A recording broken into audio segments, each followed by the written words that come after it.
President Joe Biden কিন্তু ক্ষমতা ছাড়ার আগে এরকম একটা কিছু আশঙ্কা করেছিলেন যে তিনি আসলে যখন থাকবেন না, ট্রাম্প যদি ক্ষমতায় আসে তাহলে আসলে তার পরিবারের উপর এক ধরনের প্রতিশোধমূলক কিংবা কিছুটা আক্রমণাত্মক আচরণ করতে পারে। তাদের যারা অ্যাডাল্ট চিলড্রেন তাদেরকে কিন্তু এই সিকিউরিটিতে কাভার করছেন।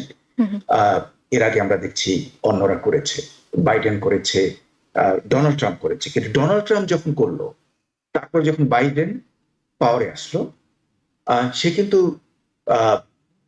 ডোনাল্ড ট্রাম্পের যে অ্যাডাল্ট ছেলে মেয়েদের যে সিকিউরিটি ডিটেল ছিল সেটা উনি কিন্তু ক্যান্সেল করেন। জো বাইডেনের ছেলের যে মামলাগুলো আসলে তিনি ক্ষমা করে দিয়ে গিয়েছিলেন, সেগুলো আসলে আবার পুনরায় সেগুলো করার কথা বলা হচ্ছে।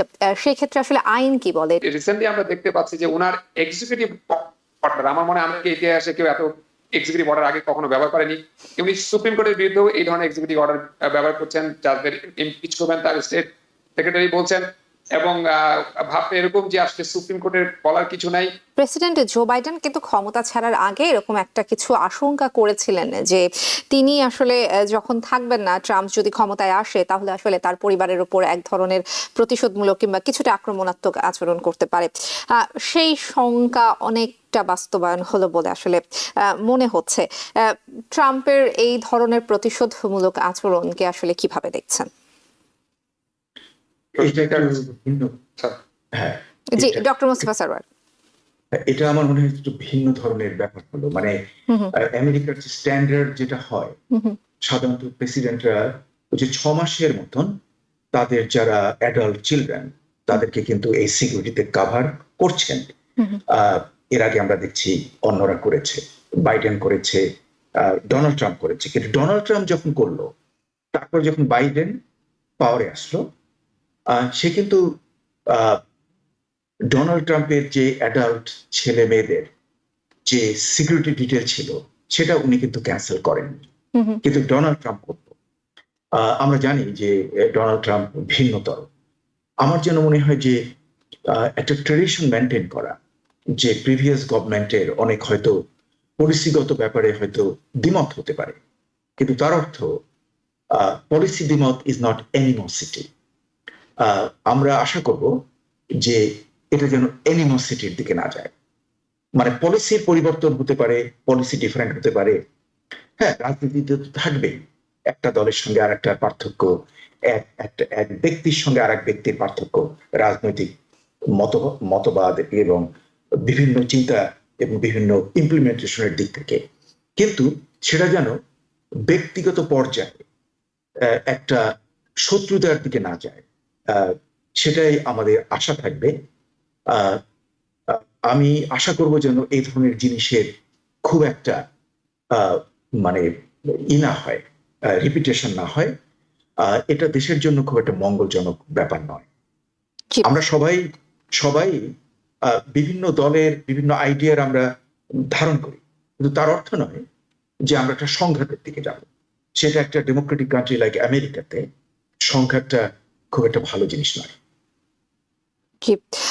অ্যাডভোকেট আব্দুর রশিদ, আপনি একজন আইনজীবী। আমি খুব স্বাভাবিকভাবে আপনার কাছে একটু আইনি প্রক্রিয়াটা জানতে চাইবো। এই যে জো বাইডেনের ছেলের যে মামলাগুলো আসলে তিনি ক্ষমা করে দিয়ে গিয়েছিলেন, সেগুলো আসলে আবার পুনরায় সেগুলো করার কথা বলা হচ্ছে। সেই ক্ষেত্রে আসলে আইন কি বলে? এটা আসলে কতটুকু সম্ভব? এটা মানে আমেরিকার আইন আমরা কাকে বলি? আইন কিন্তু অনেক ধরনের আছে, লোকাল আইন, স্টেট ল এন্ড ফেডারেল ল। আবার প্রেসিডেন্টের যে এক্সিকিউটিভ অর্ডারে যে বোমা আমরা আজকাল দেখছি, এগুলো কিন্তু আইন। কিন্তু মূল আইন হচ্ছে কংগ্রেস থেকে দুই পক্ষের সম্মতি নিয়ে যে আইনটা পাস হয়, সেটা হচ্ছে সবচেয়ে স্ট্রং আইন, যেটা শুধুমাত্র সুপ্রিম কোর্ট যদি ইনভ্যালিড না করে বা সুপ্রিম কোর্ট যদি না বলে যে এটা আনকনস্টিটিউশনাল, ততক্ষণ পর্যন্ত এই আইনটা কিন্তু বহাল থাকবে, তাই না? এরকম আইন অনেক কিছু আমরা জানি, যে রো ভার্সেস ওয়েড আইন, এই আইনগুলো নিয়ে আমরা আলোচনা করেছি এর আগে। তো এখন যেই আইনটা কংগ্রেসের মধ্যে দিয়ে পাস হয়, সেটা হচ্ছে একনিষ্ঠ, সত্য, এবং সেটা পরবর্তী কংগ্রেসের মাধ্যমে যদি সেই আইনটাকে ওভারটার্ন করা না হয়, তাহলে সেটাই কিন্তু আইন হিসেবে থেকে যায়। কিন্তু প্রেসিডেন্ট রিসেন্টলি আমরা দেখতে পাচ্ছি যে ওনার এক্সিকিউটিভ অর্ডার, আমার মনে হয় আমাকে ইতিহাসে কেউ এত এক্সিকিউটিভ অর্ডার আগে কখনো ব্যবহার করেনি। উনি সুপ্রিম কোর্টের বিরুদ্ধেও এই ধরনের এক্সিকিউটিভ অর্ডার ব্যবহার করছেন, যাদের ইমপিচ করবেন তার স্টেট সেক্রেটারি বলছেন, এবং ভাবতে এরকম যে আসলে সুপ্রিম কোর্টের বলার কিছু নাই, প্রেসিডেন্ট নির্বাচিত তিনি যা খুশি তা করবেন, আসলে ইনফ্যাক্ট তা না। আমার কাছে যেটা মনে হয় তিনি আসলে ব্যবসা থেকে এসেছেন, রাজনীতিবিদ হয়ে তিনি রাজনীতি করে এখানে আসেন নাই। আর হচ্ছে যে ওনার রাজনৈতিক অভিজ্ঞতা না থাকার কারণেই হচ্ছে রাষ্ট্রের যে 3টা পিলার থাকে, executive branch, legislative branch and judiciary branch. জুডিশিয়ারির কাজটা কি? কোন আইনকে সাংবিধানিক বা অসাংবিধানিক সেটা ডিক্লেয়ার করা। কোন আইনকে যদি কোনো ব্যক্তি চ্যালেঞ্জ করে কোর্টের কাছে যায়, সেই আইনটা কতটুকু সঠিক সেটা বলা হচ্ছে জুডিশিয়ারির কাজ।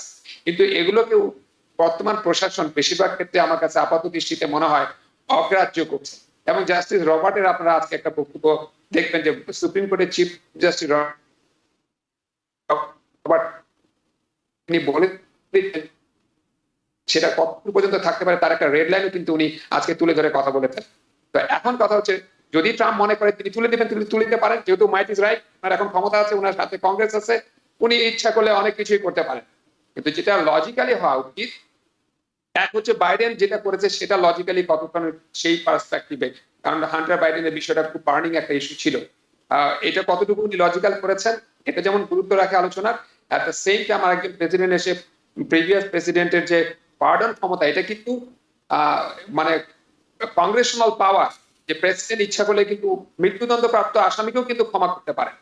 তো প্রেসিডেন্ট যদি সেই ক্ষমতা এক্সারসাইজ করে, ডোনাল্ড ট্রাম্প যদি সেটাকে বাতিল করতে চায়, তাহলে ওনাকে ভ্যালিড গ্রাউন্ডস দেখাতে হবে যে কোন কোন লজিকের ভিত্তিতে উনি প্রেসিডেন্টের পার্ডনকে অগ্রাহ্য করে উনি নতুন কোনো আদেশ দিতে যাচ্ছেন।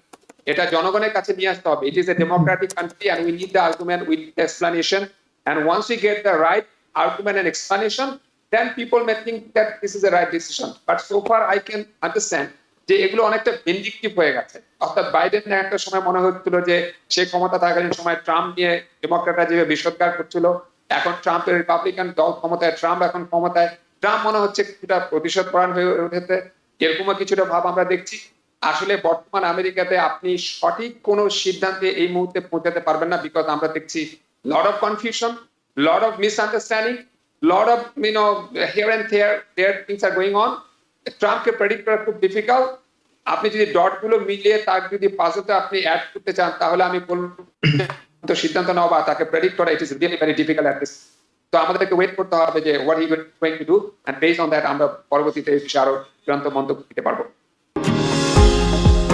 নিউ ইয়র্ক থেকে সম্প্রচারিত TVN 24 টেলিভিশন বিশ্বজুড়ে বাঙালির কণ্ঠস্বর।